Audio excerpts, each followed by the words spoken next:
তারপরেও তোমরা তোমাদের রবের কোন কোন ক্ষমতাকে অস্বীকার করবে? وَلِمَنْ خَافَ مَقَامَ رَبِّهِ جَنَّتَانِ আর যারা তাদের প্রভুর সামনে হাজির হওয়ার ব্যাপারে ভয় পায় তাদের প্রত্যেকের জন্য দুটি করে বাগান। فَبِأَيِّ آلَاءِ رَبِّكُمَا تُكَذِّبَانِ তোমাদের রবের কোন কোন দানকে তোমরা অস্বীকার করবে? ذَوَاتَا أَفْنَانٍ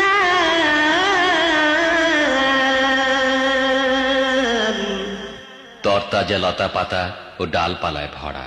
فَبِأَيِّ آلَاءِ رَبِّكُمَا